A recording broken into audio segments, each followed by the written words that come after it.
ഞാനേ ഇതിന് മുൻപൊരെണ്ണം ചെയ്തു, പക്ഷെ അത് മുഴുവൻ മൊബൈൽ ഓഫായത് ഞാൻ അറിഞ്ഞില്ല, അതുകൊണ്ട് മുഴുവൻ വേസ്റ്റായി പോയത് കേട്ടല്ലോ. അതുകൊണ്ട് ഞാനത് വീണ്ടും ആവർത്തിക്കുകയാണ്, ഒന്ന് ശ്രദ്ധിക്കും. ആദ്യം തന്നെ നമുക്ക് ഇതിൽ വാട്ട് ഈസ് ക്യൂട്ടി എന്നൊരു ക്വസ്റ്റ്യൻ ഉണ്ട്. What are the relationship between cutie and commerce or business എന്നൊരു ചോദ്യമുണ്ട്. ലിമിറ്റേഷൻസ് എന്നൊരു ചോദ്യമുണ്ട്. What are the different types of cutie എന്നൊരു ചോദ്യമുണ്ട്. ഇതൊക്കെ എത്ര എഴുതിയാലും ഇത്ര മാർക്കൊക്കെ കിട്ടുള്ളൂ അവർക്ക് കേട്ടല്ലോ. അതുകൊണ്ട് നമ്മൾ ആ വശം നിങ്ങൾ തന്നെ ഒന്ന് നോക്ക് കേട്ടല്ലോ. അടുത്ത ചാപ്റ്റർ തൊട്ട് നമുക്ക് തുടങ്ങാം. കോറിലേഷൻ. ആദ്യത്തേത് വാട്ട് ഈസ് കോറിലേഷൻ എന്നാണ്. Correlation studies the relationship and the degree of relationship തെറ്റുന്നു. Correlation studies the relationship and the degree എന്തെങ്ങനെ തെറ്റുന്നത്. correlation studies the relationship and the direction of change between the two variable. രണ്ട് വേരിയബിളുകൾ തമ്മിലുള്ള ഡിറക്ഷനിലുള്ള ചേഞ്ചും അവ തമ്മിലുള്ള റിലേഷൻഷിപ്പും ആണ് എന്തിലൂടെ കാണുന്നത്, കോറിലേഷനിലൂടെ കാണുന്നത്. What is positive correlation, what is negative correlation. In the case of the positive correlation both variables are moving in the same direction. In the case of the negative correlation, both variables are moving in the opposite direction. Next one, what is positive? No, what is a simple partial and multiple correlation? In the case of the simple correlation, we study only two variables. In the case of the multiple or partial correlation, we study more than two variables simultaneously. And in the case of the multiple correlation, we study more than two variables simultaneously at the same time. Whereas in the case of the partial correlation, we recognize നമ്മൾ അംഗീകരിക്കുന്നുണ്ട് more than two variables are influencing, but only two variables are studied and the others are kept constant. That is known as the partial correlation.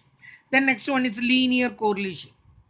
If there exists a constant ratio of change between the two variables, രണ്ട് വേരിയബിളുകൾ തമ്മിൽ ഒരു constant ratio ഉണ്ട് എങ്കിൽ അതിന് പറയുന്ന പേരാണ് എന്ത്, ലീനിയർ കോറിലേഷൻ. ഫോർ എക്സാമ്പിൾ എക്സും വൈയും തന്നിരിക്കുന്നു, നമുക്ക് രണ്ട് വേരിയബിൾ തന്നിട്ട് എക്സും വൈയും, എക്സ് 10, 20, 30, 40 ഇങ്ങനെ തന്നിരിക്കുന്നു. അതുപോലെ തന്നെ ഇവിടെ 7, 14, 21, 35 എന്ന് തന്നിരിക്കുന്നു. When this one doubles, this one also double. When this one triples, this one also triples. When this one quadruples, this one also quadruples. If the data is like this, we can say there exists a constant ratio of change between the two variables. That is the case of linear correlation. അത് കഴിഞ്ഞു. ഇനി കോറിലേഷനിൽ നിന്ന് പിന്നെ ചോദിക്കുന്നത് correlation coefficient ആരാ introduce ചെയ്തത്, that is call Pearson. മറക്കണ്ട, ആ പേരൊന്ന് ഓർമ്മ വയ്ക്കണം. അയാളുടെ ഫോമിലൊന്നും ചോദിക്കാറൊന്നുമില്ല. അതിൽ നിന്നൊരു ഒരു പ്രോബ്ലം നമ്മൾ ഉറപ്പായിട്ടും പ്രതീക്ഷിക്കുന്നുണ്ട്. അപ്പോൾ കാൾ പിയേഴ്സന്റെ കോറിലേഷൻ കഴിഞ്ഞു. പക്ഷേ ഒരു കാര്യം ശ്രദ്ധിക്കുക, കാൾ പിയേഴ്സൺസ് കോറിലേഷൻ ഗാമ എന്നാണ് എഴുതുക, ആർ എന്നാണ് എഴുതിയിരിക്കുന്നത്, ഗാമ എന്നാണ്. That always lies between +1 and -1. +1 -1 ഇടയ്ക്കാണ് കോറിലേഷൻ കോഎഫിഷ്യന്റ് എപ്പോഴും നടക്കുക. അടുത്തത് സ്പിയർമാൻസ് റാങ്ക് കോറിലേഷൻ ആണ്. റാങ്ക് കോറിലേഷൻ ആരാ കണ്ടുപിടിച്ചതെന്ന് ചോദിച്ചാൽ ദാറ്റ് ഈസ് സ്പിയർമാൻ. അയാളുടെ പേരാണ് സ്പിയർമാൻ. അതിൽ നിന്നും നമ്മളൊരു ക്വസ്റ്റ്യൻ ഒന്ന് നോക്കണമെന്ന് ഞാൻ പ്രത്യേകിച്ച് പറഞ്ഞിട്ടുണ്ട്. പിന്നെ അപ്പോൾ അതിൽ നിന്ന് ഇത്രയൊക്കെ തന്നെയുള്ളൂ. അടുത്തത് നമ്മൾ regression. What is regression? Regression analysis is used to find the unknown value of one variable given the known value of another variable. എക്സിന്റെ ഇവിടുത്തെ വില 70 ആണെങ്കിൽ വൈൻ്റെ കറസ്പോണ്ടിങ് ആയിട്ടുള്ള വാല്യൂ എത്രയാണ്? അല്ലെങ്കിൽ ഇതിൽ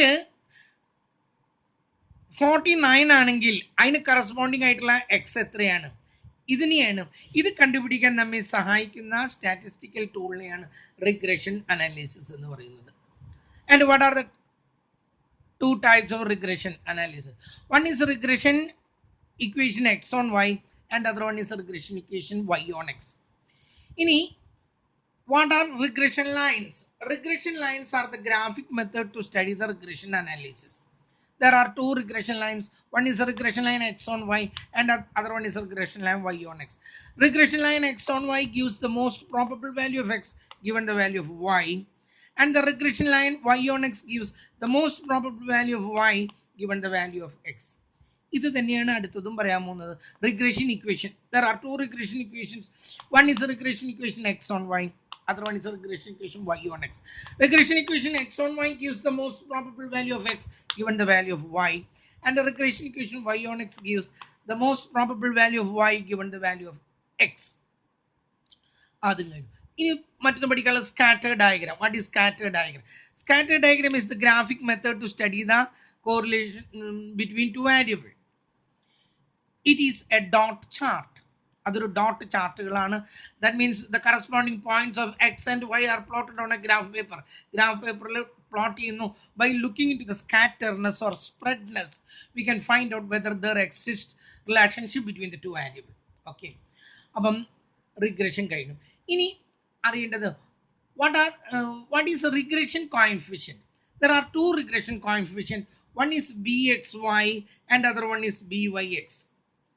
bxy and by, this one is known as a regression coefficient of x on y, this one is known as a regression coefficient of y on x. ഇതിന്റെ properties ചോദിക്കുകയാണ്. അതിന്റെ ഉത്തരമാണ് ഒന്നാമത്തേത്.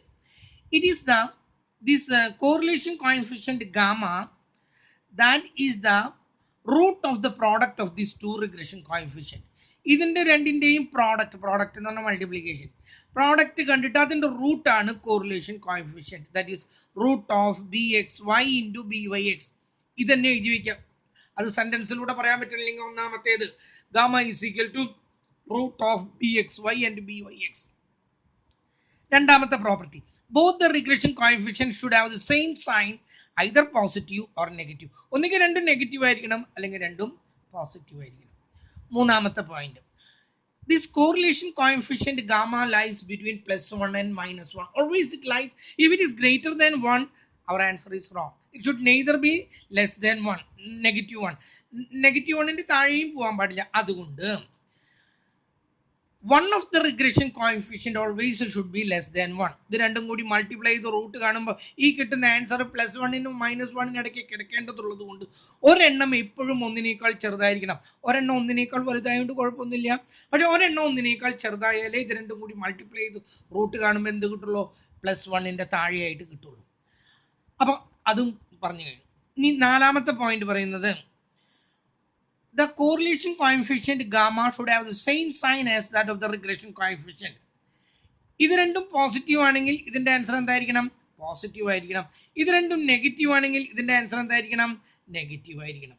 ഇത് പോസിറ്റീവും ഇത് നെഗറ്റീവും അത് വരില്ല എന്ന് ഞാൻ ഇവിടെ പറഞ്ഞിട്ടുണ്ട്. രണ്ടിനും ഒരേ ചിഹ്നം തന്നെയായിരിക്കും. അതുകൊണ്ട് ഇതിന്റെ ചിഹ്നം എന്താണോ അത് തന്നെയായിരിക്കണം. ഇത് രണ്ടും കൂടി മൾട്ടിപ്ലൈ ചെയ്ത് റൂട്ട് കണ്ടിട്ട് എഴുതേണ്ടത് അതിന്റെ ചിഹ്നം എന്താണോ അതാണ് എഴുതേണ്ടത്. ഓക്കെ, അപ്പം അതും കഴിഞ്ഞു. അടുത്തത് പ്രോബബിലിറ്റി ആണ്. What is probability? Probability studies the possibility or likelihood or chance of happening an event. ഒരു കാര്യം സംഭവിക്കാനുള്ള ചാൻസിനെ പ്രോബബിലിറ്റി എന്ന് പറയുന്നു. അടുത്തത് sample point. Sample point is one of the outcome of an event. ഹെഡും ടെയിലും ഞാൻ ടോസ് ചെയ്യുന്ന ഹെഡും ടെയിലും. Head is a sample point and another sample point is tail. I am rolling a die. ഒരു ഡൈ റോൾ ചെയ്യുകയാണെങ്കിൽ 1 2 3 4 5 6 ഏതെങ്കിലും ഒന്ന് എടുത്താൽ that is a sample point. Okay, അടുത്തത് sample space. Sample space is a set which contains all the sample point. എല്ലാ sample പോയിന്റുകളും കൂടി ഉൾക്കൊള്ളുന്ന സെറ്റിനെ പറയുന്ന പേരാണ് sample space. What is random experiment? Random experiment is an experiment which has 2 or more outcomes which are unpredictable under the same condition if repeated again and again. Random experiment എന്ന് പറയുന്നത് അതിന് രണ്ടോ രണ്ടിലധികമോ ഔട്ട്കം ഉണ്ടായിരിക്കുകയും നമുക്കത് predict ചെയ്യാൻ പറ്റില്ല. നമ്മളതിങ്ങനെ ആവർത്തിച്ചുകൊണ്ടേയിരിക്കുന്നു. ഒരേ കണ്ടീഷനിൽ നിന്നുകൊണ്ട് നമ്മൾ ഒരു കോയിൻ ഇങ്ങനെ ടോസ് ചെയ്തുകൊണ്ടേയിരിക്കുന്നു. നമുക്ക് ആദ്യത്തെ പ്രാവശ്യം എന്താ വരാന്നുള്ളത് നമുക്ക് ഒരിക്കലും പറയാൻ പറ്റില്ല. നമുക്കറിയാം, we know in advance what are the outcome, either head or tail. അതുപോലെ തന്നെ ഒരു ഡൈ റോൾ ചെയ്യുമ്പോൾ 1 to 6 they are the outcomes. പക്ഷേ അതിൽ ഏതാ വരാന്നുള്ളത് we are not sure about it even though we know in advance what are the outcomes. അപ്പം ഞാൻ പറയുന്നത് ഹെഡ് വരാന്ന് പറയാം. ആദ്യത്തെ ഇത് ഹെഡാ വന്നത്, അതുകൊണ്ട് രണ്ടാമത്തെ പ്രാവശ്യം ഹെഡ് വരില്ല, ടെയിലേ വരില്ല, അതും പറയാൻ പറ്റില്ല നമുക്ക്. if we repeat these things we are not able to predict these things even though we know in advance what are the outcomes. okay, അതിനെയാണ് നമ്മൾ എന്ത് പറയുന്നത്? റാൻഡം എക്സ്പെരിമെന്റ് എന്ന് പറയുന്നത്. റാൻഡം എക്സ്പെരിമെന്റ് കഴിഞ്ഞാൽ പിന്നെ ചോദിക്കുന്നത് a sure event. An event which is sure to happen, that is sure event. ഞാൻ ക്ലാസ്സിൽ നിന്ന് ഒരു കുട്ടീനെ സെലക്ട് ചെയ്യണം. That selected one either should be a girl or a boy. ഒരു ആൺകുട്ടി ആയിരിക്കണം അല്ലെങ്കിൽ ഒരു പെൺകുട്ടി ആയിരിക്കണം. ഒന്നുകിൽ അത് ആൺകുട്ടി അല്ലെങ്കിൽ ഒരു പെൺകുട്ടിയെ സംഭവിക്കുള്ളൂ. That is a sure event. അടുത്ത impossible event. And impossible event is an event which will never happen. ഒരിക്കലും സംഭവിക്കാത്ത ഈവൻറ്റിനെയാണ് ഇമ്പോസിബിൾ ഈവൻറ്റ് എന്ന് പറയുന്നത്. ഉദാഹരണമായിട്ട് ഞാനൊരു ഡൈ റോൾ ചെയ്യാണ്. I would like to have 7 comes up. 7 ഏറ്റവും മുകളിലേക്ക് വരേണ്ടത്. 7 എന്ന് പറഞ്ഞിട്ട് സംഖ്യ അതിലുണ്ടാവും. അപ്പോൾ that is an impossible event. Next one is uncertain event. And uncertain event is neither sure nor impossible. ഷുവറും അല്ല എന്നാൽ ഇമ്പോസിബിളും അല്ല. അങ്ങനത്തെ ഒരു ഈവൻറ്റിനെയാണ് നമ്മൾ എന്ത് പറയുന്നത്? അൺസർട്ടൻ ഈവൻറ്റ് എന്ന് പറയുന്നത്. അടുത്തത് equally likely event. An event is said to be equally likely event if all the outcomes are having equal status. No event is preferable to another. ഒന്നും മറ്റൊന്നിനേക്കാളും ഒരു ഇമ്പോർട്ടൻസും ഇല്ലെങ്കിൽ, ഒരു ഞാനൊരു കോയിൻ ടോസ് ചെയ്യുമ്പോൾ ഹെഡോ ടെയിലോ അത് ഏതിനെങ്കിലും പ്രാധാന്യം ഉണ്ടോ? വേണ്ട, ഒരു ഡൈ ഞാൻ റോൾ ചെയ്യാണ്. അപ്പോൾ ആദ്യത്തെ നമ്പർ 1 ആണ്, അതുകൊണ്ട് 1 വരുള്ളൂ എന്ന് എനിക്ക് പറയാൻ പറ്റുമോ? അങ്ങനെ എല്ലാത്തിനും ഒരേ സ്റ്റാറ്റസ് ആണെങ്കിൽ that is equally likely event. അടുത്ത next one, mutually exclusive event. An event is said to be mutually exclusive if the occurrence or happening of one event prevent or check the occurrence of another event. നമ്മൾ ഒരു coin toss ചെയ്യുന്നു, head വന്നാൽ tail വരില്ല. ഒരെണ്ണം സംഭവിക്കുമ്പോൾ മറ്റൊന്നും സംഭവിക്കാതിരിക്കാം. ഒരു dye ഞാൻ റോൾ ചെയ്തു, വന്നത് 4 ആണ് മുകളിലേക്ക് വന്നത്. അങ്ങനെയാണെങ്കിൽ വേറെ ഒന്നും വരില്ല. ഒരു കാര്യം മാത്രം സംഭവിക്കുകയാണെങ്കിൽ that is mutually exclusive event. And not mutually exclusive event അതിലെങ്ങനെയാ? if 2 things are happening together. ഞാൻ ക്ലാസ്സിൽ ഒരു ആൺകുട്ടീനെ എടുത്തു. he knows both football playing and cricket playing. 2 കാര്യങ്ങൾ അവൻ അറിയാവുന്നുണ്ട്. ഒരു പെൺകുട്ടി എടുത്തു, she knows dancing and music. രണ്ടും അറിയാവുന്നുണ്ടെങ്കിൽ that is not mutually exclusive. ഞാനൊരു കാർഡ് എടുത്തു, ഒരു പാക്ക് ഓഫ് കാർഡിൽ നിന്ന് ഒരു കാർഡ് എടുത്തു. that was diamond king. 2 things happened, diamond and king. 2 things were happened there. That one is not mutually exclusive. Next one is independent and dependent event. Independent events means if the first event, former event is not influencing the succeeding events, ആദ്യത്തെ event പിന്നീട് വരുന്ന ഇവന്റുകൾ സ്വാധീനിക്കുന്നില്ല എങ്കിൽ that is known as the independent events. എനിക്ക് ഈ ഒരു king കിട്ടണം, ഒരു പാക്ക് ഓഫ് കാർഡ്സിൽ 52 എണ്ണം ഉണ്ട്. അതിലൊരു കിങ് കിട്ടാനുള്ള പ്രോബബിലിറ്റി 4/52 ആണ്. ആ കിങ് ഞാൻ ഒരെണ്ണം ഞാൻ എടുത്തു, ഞാൻ I am replacing it in the packet itself. ആ പാക്കറ്റിലേക്ക് മടക്കി വെച്ചു. I would like to have another king. ഞാൻ വീണ്ടും ഒരെണ്ണം എടുക്കുകയാണെങ്കിൽ എനിക്ക് രണ്ടാമതൊരു കിങ് കിട്ടണം. അതിൻ്റെ probability that one is also 4/52. 4 king ഉണ്ട്, 52 ടോട്ടൽ കാർഡ്സ് ഉണ്ട്. This is independent event. ആദ്യത്തേത് രണ്ടാമത്തേത് സ്വാധീനിച്ചില്ല. ഇനി dependent event, I would like to have a queen. 4 queen ഉണ്ട്, അതിൽ നിന്ന് ഒരു ക്വീൻ എടുത്തു. ദാറ്റ് ഈസ് 4/52 ആണ് അതിൻ്റെ probability. I am not replacing that queen. I am keeping that queen in that card in my pocket itself. എൻ്റെ പോക്കറ്റിൽ തന്നെ ഞാൻ വെക്കുന്നു എന്ന് കരുതാം. അപ്പം കാർഡുകളുടെ എണ്ണം കുറഞ്ഞു. ഇനി അതിൽ 4 ക്വീൻ ഇല്ല. രണ്ടാമതൊരു ക്വീൻ കിട്ടണമെങ്കിൽ അതിൻ്റെ പ്രോബിലിറ്റി എത്രയാണ്? 3 ടോട്ടൽ കാർഡിലും എണ്ണം കുറഞ്ഞു, 3/51. This is known as the dependent event and this one is known as the independent event. Okay.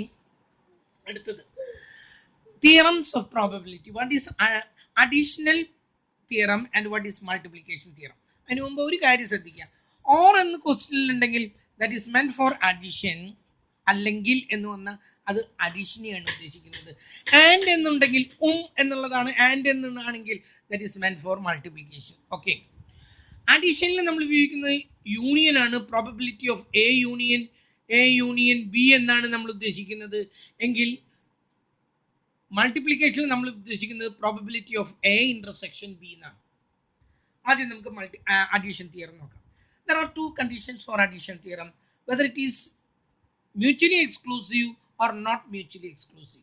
If that one is mutually exclusive, the theorem will be probability of A union B is equal to probability of A plus probability of B. ഇതാണ് if they are mutually exclusive. If they are not mutually exclusive, that means രണ്ട് കാര്യങ്ങൾ ഒരേ സമയത്ത് സംഭവിക്കുകയാണെങ്കിൽ അതിൻ്റെ answer will be probability of A plus probability of B minus probability of A intersection B. ഇതാണ് അതിൻ്റെ formula വരുന്നത്. ഓക്കെ. അപ്പോൾ അഡീഷൻ തിയറം കഴിഞ്ഞു. ഇനി മൾട്ടിപ്ലിക്കേഷൻ തിയറം. മൾട്ടിപ്ലിക്കേഷൻ തിയറത്തിലും രണ്ട് ഇതുണ്ട്, whether they are independent or dependent. If they are independent, probability of A intersection B is equal to probability of A into probability of B. If they are independent, ആദ്യത്തേത് രണ്ടാമത്തേതിനെ സ്വാധീനിക്കുന്നില്ല.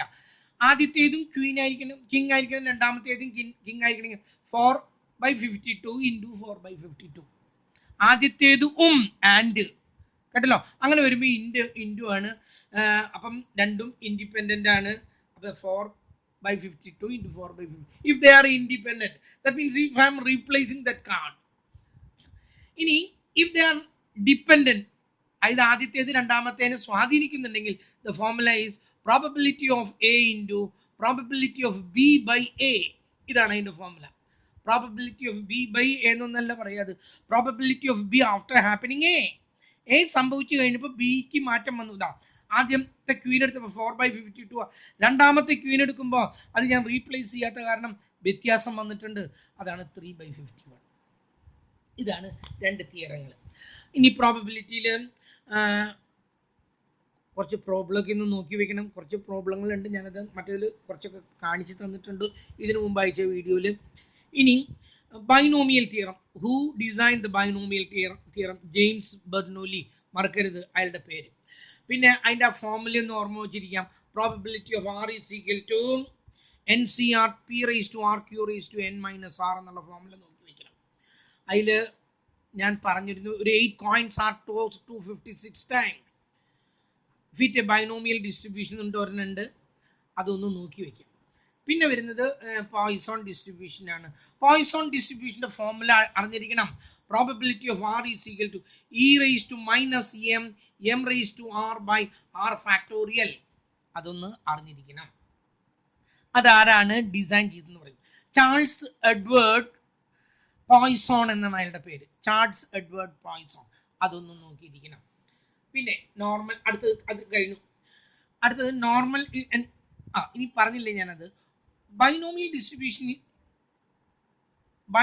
ഡിസ്ട്രിബ്യൂഷൻ്റെ arithmetic mean is equal to n into P. n means number, P means success. ഇതിൻ്റെ standard deviation is equal to root of n into P into Q. Number, success and failure, അതിൻ്റെ root. ഇതിൻ്റെ variance is binomial ഡിസ്ട്രിബ്യൂഷൻ്റെ variance is equal to ഇതിൻ്റെ square ആണ് ഈ variance എന്ന് പറയുന്നത്. ഈ റൂട്ടാ പോവും, അപ്പം എന്താ പറയുക? NPQ. പോയിസോൺ ഡിസ്ട്രിബ്യൂഷൻ്റെ arithmetic mean is equal to m, variance is equal to m, standard deviation is equal to root m. ഇതിൻ്റെ മീനും അതുപോലെ തന്നെ വാരിയൻസും രണ്ടും സെയിം ആണ്, m ആണ്. അതിൻ്റെ സ്റ്റാൻഡേർഡ് ഡീവിയേഷൻ ആണ് റൂട്ട് m ആണ്. Binomial distribution has 2 parameters, one is n and other one is p, success and number. Poisson distribution is having only one parameter, that is m. ഒരു parameter ഉള്ളൂ, അതിൻ്റെ പേരാണ് m. പിന്നെ വരുന്നത് normal distribution. അതിലൊരു S type അല്ല, എന്നാലൊരു വലിയ ക്വസ്റ്റ്യൻ ഉണ്ട്. What are the characteristics or the properties of the binomial normal distribution എന്നുള്ളത്. അതിൻ്റെ ഉത്തരങ്ങളും ഒന്ന്, it is A bell shaped curve. അതിൻ്റെ ആ കർവിൻ്റെ ഒരു പ്രത്യേകതയാണ്, അതിന് ബെൽ ഷേപ്പാണ്. അത് വരച്ചു കഴിഞ്ഞാൽ ഇങ്ങനെയാണ് ഇത് വീഴാതെ, കറക്റ്റ് ഒരു ബെല്ലിൻ്റെ ഷേപ്പാണ്. രണ്ട്, the mean, median and mode of the normal distribution will be same. ഇതിൻ്റെ മീനും മീഡിയനും മോഡും ഒക്കെ സെയിം ആണ്. ഇത് തന്നെയാണ് അരിത്മെറ്റിക് മീൻ, ഇത് തന്നെയാണ് മീഡിയൻ, ഇത് തന്നെയാണ് മോഡ്. അത് ഈ നോർമൽ ഡിസ്ട്രിബ്യൂഷൻ്റെ പ്രത്യേകതയാണ്. It's raising and falling are same. ഇങ്ങോട്ടുള്ള റേസിങ്ങും ഇങ്ങോട്ടുള്ള ഫോളിങ്ങും രണ്ടും സെയിം ആയിരിക്കും. അടുത്തത് നെക്സ്റ്റ് വൺ, ഇത് curve will never touches on the X axis. ഒരിക്കലും ഇത് എക്സ് ആക്സിസിലേക്ക് മുട്ടുന്നില്ല. It will never go beyond the X axis. അതിൻ്റെ താഴേക്കും പോകുന്നില്ല. അതിനെ പറയാം സിംപ്റ്റോട്ടിക് എന്നൊക്കെ പറയും. നമുക്ക് അങ്ങോട്ടൊന്നും കിടക്കണ്ട, നെവർ ടച്ചസ് എന്ന് മാത്രം പറഞ്ഞാൽ മതി നമ്മൾ. അടുത്തത്, it is A symmetrical distribution. ഈ സിമെട്രി എന്ന് പറയുന്നത് ഈ രൂപത്തിനെയാണ് ഈ സിമെട്രിക്കൽ എന്ന് പറയുന്നത്. It is മിസോകർട്ടിക്. മിസോകർട്ടിക്, ലെപ്റ്റോകർട്ടിക്, പ്ലാറ്റികർട്ടിക് എന്നുണ്ട്, മൂന്നെണ്ണം ഉണ്ട്. അതിലിത് മിസോകർട്ടിക് ആണ്. It is A uni model distribution ഇതിന് ഒരു ഹമ്പ് ഇങ്ങനെയുള്ളൊരു ഇതുണ്ടാവുള്ളൂ, ഇങ്ങനെ ഉണ്ടാവില്ല, ഇങ്ങനെ ഉണ്ടാവില്ല, ഒരു ഹമ്പ് മാത്രമേ ഉള്ളൂ, അതായത് ഒരു മോഡ് മാത്രമേ ഉള്ളൂ. It is A uni model distribution. അടുത്തത്, the area of this curve is considered to be, no, the given frequency will be equal to the area of this curve. ഈ കർവിന്റെ താഴെയുള്ള ഭാഗം അതിന്റെ ഏരിയക്ക് തുല്യമാണ്. And this arithmetic mean divide these distribution into 2 equal parts. രണ്ട് ഭാഗങ്ങളായിട്ട് തിരിക്കുന്നു. If you put a mirror here you can see the reflection correct just like this one. ഇതേപോലെ തന്നെയാണ് ഇത് വരാം. അതും കഴിഞ്ഞു. ഇനി പറയാനുള്ളത് QD quartile deviation is equal to 2/3 standard deviation. Normal ഡിസ്ട്രിബ്യൂഷൻ്റെ പ്രത്യേകതയാണ്. MD is equal to mean deviation is equal to 4/5 standard deviation. അത് മറ്റൊരു പ്രത്യേകതയാണ്. അടുത്തത് Q1 and Q3 quartile, first quartile and third quartile is equal distance from median. മീഡിയനിൽ നിന്നും തുല്യ അകലത്തിലാണ് Q1 ഉം Q3 ഉം കിടക്കുന്നത്. അടുത്തത് X bar plus or minus 1 standard deviation covers 68.27% of the item. X bar plus or minus 2 standard deviation covers 95.45% of the items, and X bar plus or minus 3 standard deviation covers 98.73% of the items. ഇതിലൊരു 6 എണ്ണെങ്കിലും അല്ലെങ്കിൽ 5 എണ്ണെങ്കിലും പറയാനായിട്ട് ശ്രമിക്കാം. ഇതിൽ നിന്നൊരു problem ഉറപ്പുള്ളത്, ഒരു problem എങ്ങനെയും വരുന്നുള്ളത് ഉറപ്പാണ്. അത് കഴിഞ്ഞു testing of hypothesis.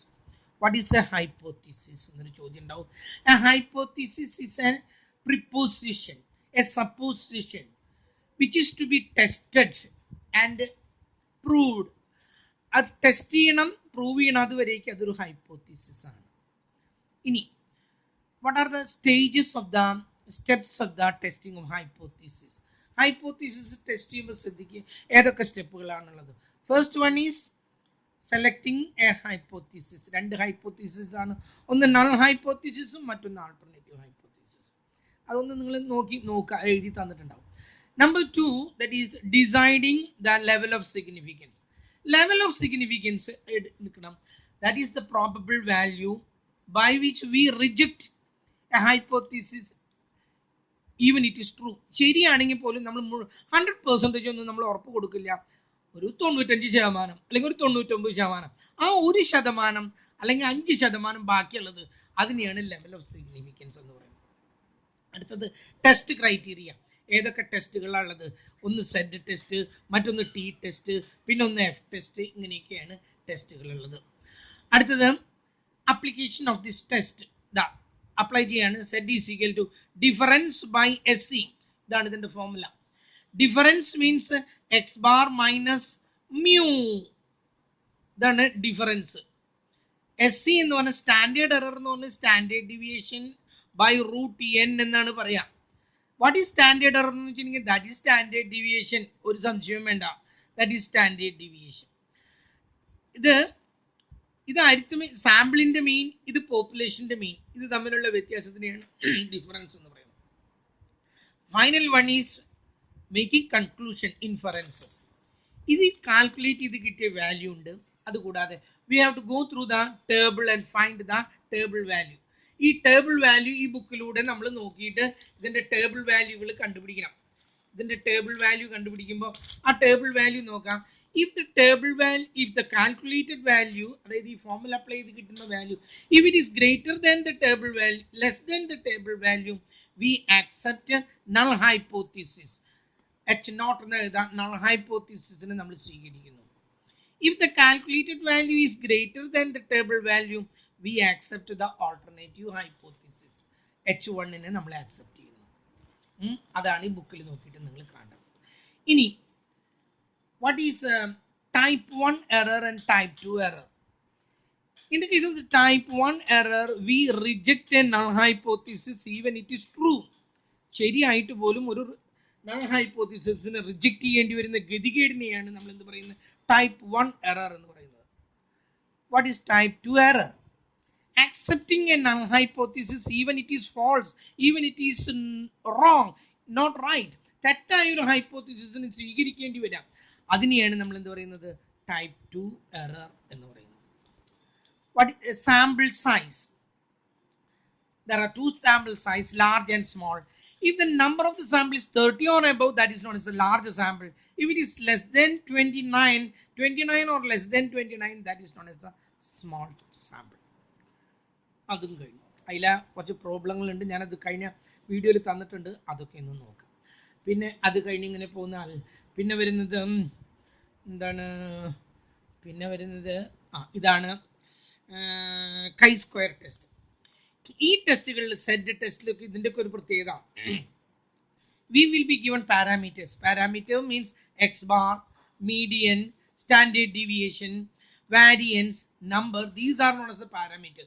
In the case of the parametric test, അതായത് Z test, T test, F ടെസ്റ്റിലൊക്കെ നമുക്ക് എന്ത് തന്നിരിക്കും? We will be given the parameters. But in some cases parameters won't be given. We will be given a data. ഒരു observed data, കുട്ടികളുടെ mark എനിക്ക് തന്നിട്ടുണ്ട്, കുട്ടികളുടെ മാർക്ക് എക്സ് എന്ന് പറഞ്ഞിട്ട് മാർക്ക് ഇങ്ങനെ തന്നിട്ടുണ്ട്. ഇത് ഒബ്സർവ്ഡ് വാല്യൂസ് ആണ്. പക്ഷെ ഞാൻ എക്സ്പെക്ട് ചെയ്യുന്ന ഒരു വാല്യൂ ഉണ്ട് ഓരോ കുട്ടിക്ക് ഇത്ര മാർക്ക് വെച്ച് കിട്ടാൻ. അതാണ് എക്സ്പെക്റ്റഡ് വാല്യൂ. കണ്ടുപിടിക്കാൻ ഒരു മെത്തേഡുകളൊക്കെ ഉണ്ട്, അത് നിങ്ങൾക്ക് അറിയാം, നിങ്ങളതൊന്ന് നോക്കാം. ഈ എക്സ്പെക്റ്റഡ് വാല്യൂവും ഒബ്സർവ്ഡ് വാല്യൂവും തമ്മിലുള്ള വ്യത്യാസത്തിനെയാണ് നമ്മൾ എന്ത് പറയുന്നത്? That is known as the chi square. അതിനു മുമ്പ് പാരാമെട്രിക് ടെസ്റ്റ് പറഞ്ഞു നിർത്തിയില്ല, നോൺ പാരാമെട്രിക് ടെസ്റ്റ് പറഞ്ഞു നിർത്തിയില്ല. In the non-parametric test, we won't be given any kinds of the parameters like these. ഇതൊന്നും തരില്ല. In such case, we will be given observed value, and we have to find the expected value, and that is known as the parametric test. And in the parametric test, the difference between the observed value and the expected value, that is known as the non-parametric test. അതിനെയാണ് നമ്മൾ എന്ത് പറയുന്നത്? Chi square എന്ന് പറയുന്നത്. Chi square എന്ന് പറയുന്നത്. ആ കൈ സ്ക്വയറിൻ്റെയും ഒന്ന് നോക്കി വയ്ക്കുക. Then the last one is ANOVA. ഞാൻ ലാസ്റ്റ് ക്ലാസ് ആയിട്ട് ഞാൻ തന്നിട്ടുള്ളതാണ് ANOVയിൽ വാട്ട് ഈസ് ANOVA എന്നൊരു ക്വസ്റ്റ്യൻ ഉണ്ട്. What are the different types of ANOVA എന്ന് ചോദിച്ചാൽ, one is one way ANOVA and other one is two way ANOVA. One way ANOVയാണ് ഞാൻ പ്രതീക്ഷിക്കുന്നത് എസ്സേ ടൈപ്പ് ആയിട്ട്. അത് ഒന്ന് നോക്കിക്കൊണ്ടിരിക്കുക. ഇനി പറയാനുള്ളത് OMRലേക്കൊക്കെ ചോദിക്കുന്നതാണ്. Gamma always lies between +1 and -1. And probability always lies between 0 and 1. 0ക്കും 1നും ഇടയ്ക്കാണ് എന്ത് കിടക്കുന്നത്? പ്രോബബിലിറ്റി കിടക്കുന്നത്. മറക്കരുത്. പിന്നെന്താണ് പിന്നെ അതിൽ ചോദിക്കാവുന്ന ചോദ്യങ്ങൾ? പ്രോബബിലിറ്റിയിലും ഒക്കെ പറഞ്ഞു, അനോവയിൽ പറഞ്ഞു, ടെസ്റ്റിംഗ് ഹൈപ്പോത്തിസിസിൽ പറഞ്ഞു. ഒരു വിധമൊക്കെ ആയിട്ടുണ്ട് എടുക്കണം. ഇത്രയും ഒന്ന് നോക്കാൻ പറയാം കേട്ടോ. ഓക്കെ, ഇപ്പം തന്നെ അരമണിക്കൂറോളം ആവാറായി. Okay, that's all for today.